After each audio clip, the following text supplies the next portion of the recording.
Halo, assalamualaikum. Apa kabar teman-teman? Hari ini kembali lagi dengan aku di Vlogball. Vlogball ini kita akan membahas prediksi pertandingan antara Indonesia melawan Korea.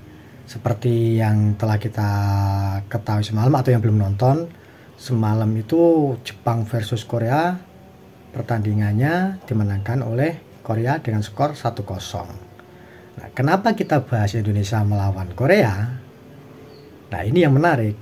Pada dasarnya ternyata kalau pertandingan semalam Korea lawan Jepang, timnas Korea lawan timnas Jepang, pertandingan antara Korea dan Jepang ini ternyata nggak terlalu spesial banget.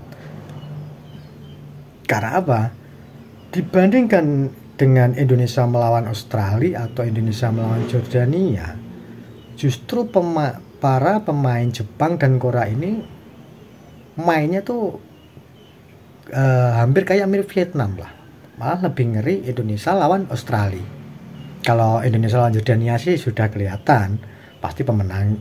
Sudah kelihatan cara mainnya itu kan bagusan Indonesia lah. Kalau itu nggak usah dibahas. Yang kita bahas kan Indonesia lawan Korea. Tapi kalau melihat pertandingan semalam Korea lawan Jepang itu ternyata Jepang pun sama Korea hanya mainnya biasa-biasa saja. Atau mungkin karena sama-sama Asia Timurnya sehingga permainan mereka cenderung sama dengan pressing ketat, atau karena udah sering ketemu atau gimana, nggak tahu lah. Yang jelas pertandingan Korea Jepang semalam itu kalau dilihat dari lini per lini ya biasa saja, nggak terlalu spesial dibandingkan dengan Indonesia lawan Australia. Indonesia lawan Australia itu pertandingan yang paling bagus menurutku. Karena apa?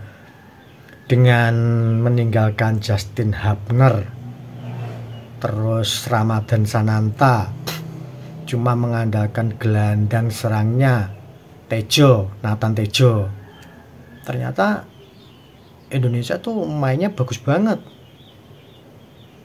Bahkan di menit ke 43 nggak salah, yang dengan sundulan Komang itu yang menghancurkan mimpi Australia itu, Indonesia kemungkinan besar melawan Korea itu kayaknya menang Indonesia. Prediksiku Indonesia lawan Korea itu Indonesia menang dengan skor 2-1 atau 1-0, menang tipis.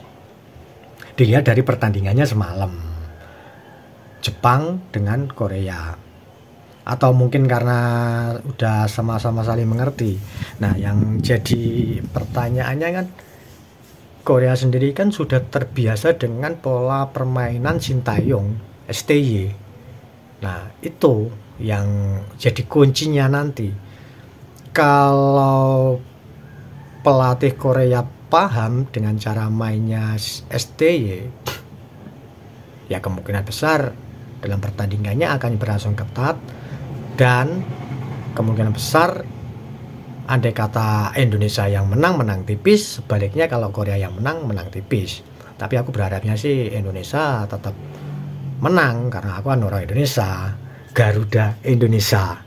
Siapa kita? Indonesia lah. Prediksi besok untuk pertandingan Indonesia lawan Korea itu kan sekarang ya udah diberitakan di mana-mana, Tejo itu kan sudah tidak bakalan main lagi dengan timnas karena kan kembali lagi ke klubnya. Tapi di lini tengah Indonesia itu dengan kehilangan Tejo, mungkin kemungkinan Indonesia akan menduetkan Witan Sulaiman, Hubner, ditambah lagi kalau enggak Ramadhan Sananta atau minimal Fajar.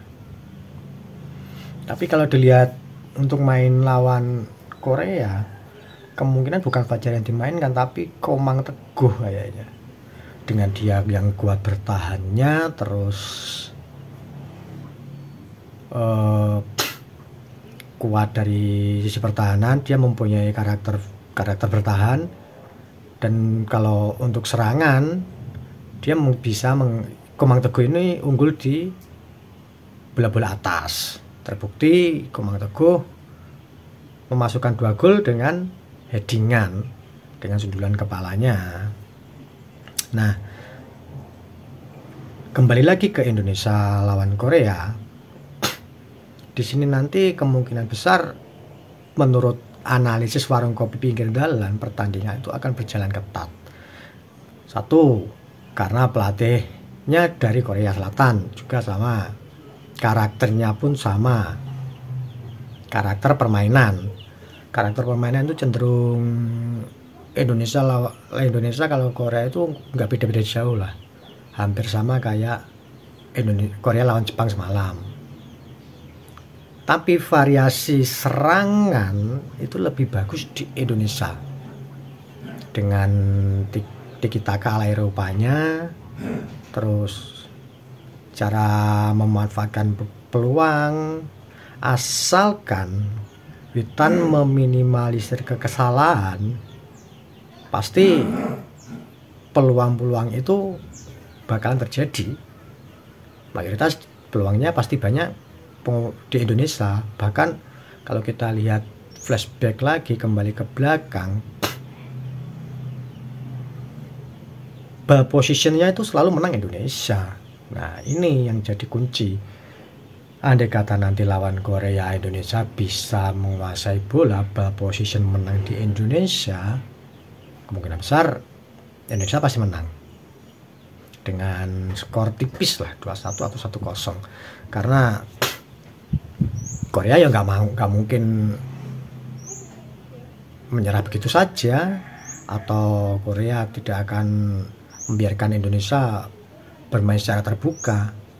Pasti ciri khas orang Korea itu kan dengan high pressingnya, dengan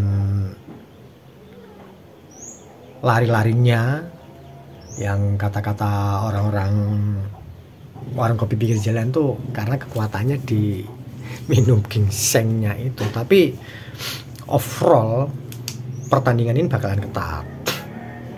Nah, kalau dilihat dari sisi komentar netizen plus 62, nanti di sini tuh rata-rata masyarakat Indonesia itu malah asik ketemu lawan Korea dibandingkan lawan Jepang. Terus dari sisi kiper, nggak bisa kita pungkiri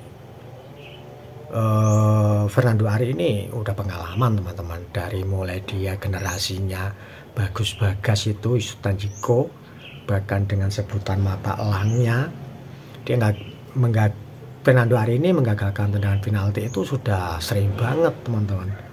Nggak sekali atau 2 kali. Di level klub pun Fernando Ari juga sering menggagalkan tendangan penalti. Apalagi era Bagas, Kava, dan Bagus si kembar itu, Fernando Ari selalu jadi pilihan utama saat pelatihnya masih siapa ya, lupa aku, yang dari Kalimantan itu siapa ya itulah pokoknya, Fahri Husaini. Pelatih Fahri Husaini waktu itu memasukkan Fernando Ari di belakang, di tengah ada Andre Cobra, terus di depan ada Bagas sama Bagus ya si kembar itulah. Dan ternyata Fernando Ari itu lebih jago 2 jempol. Nah, di sini nanti kita lihat kematangan Fernando Ari di bawah Mr. Gawang saat melawan Korea. Kalau prediksiku sih Fernando Ari bakalan out main di sini, karena Fernando Ari sudah pengalamannya banyak sekali, si mata elang lah kita sebutnya, si mata elang, karena julukannya Fernando Ari kan si mata elang. Nah, kembali lagi ke prediksi pertandingan Indonesia lawan Korea. dari lini per lini, dengan ditinggalnya Tejo, tadi kita kembali ke gelandang pasti ditempati Witan Sulaiman, Hapner, Fajar.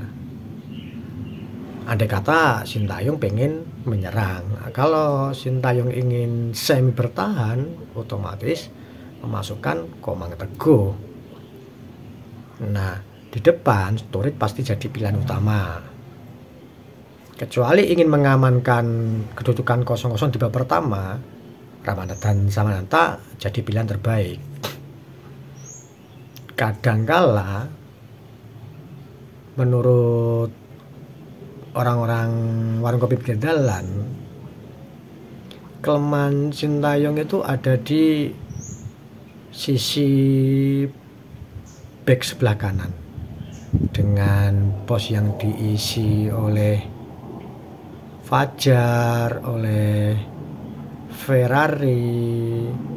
Kita sering banget kecolongan di sisi sebelah kanan. Nah, ini harusnya perlu diperbaiki lagi oleh Sintayong, STY. Kalau itu bisa diperbaiki, kemungkinan Indonesia pasti bertanya lebih kuat lagi.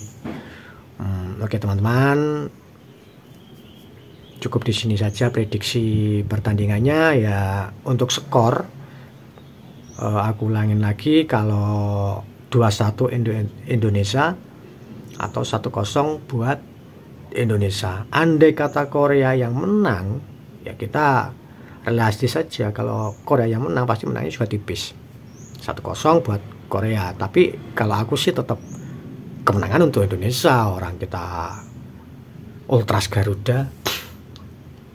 Oke teman-teman, di sini aja, cukup di sini aja analisis warung kopi pinggir jalan kita. Untuk lebih bagusnya lagi ya kita nonton besok hari Kamis ya, kalau nggak salah, 10:30 Indonesia lawan Korea. Untuk tim-tim, untuk pemainnya yaitu tadi, ketika sudah ditinggal Tejo, kemungkinan kalau nggak Fajar ya Komang Teguh yang menjadi starter line up-nya. Starter line up mendampingi Witan dan Hapner. Di depan pasti Sturridge. Sturridge itu pilihan utama Sintayong. Oke teman-teman, kalau informasi ini kurang lengkap, besok kita sambung lagi dan kita prediksi lagi pertandingannya, siapa-siapa aja pemainnya yang menjadi starting line up-nya. Nah, kita nanti bahas-bahas lagi di video berikutnya. Oke teman-teman, terima kasih telah menonton video ini. Jangan lupa like, comment, and subscribe. Nyalakan tombol loncengnya untuk mendapatkan update terbaru dari kami. Salam satu bola, salam olahraga. Wassalamualaikum warahmatullahi wabarakatuh.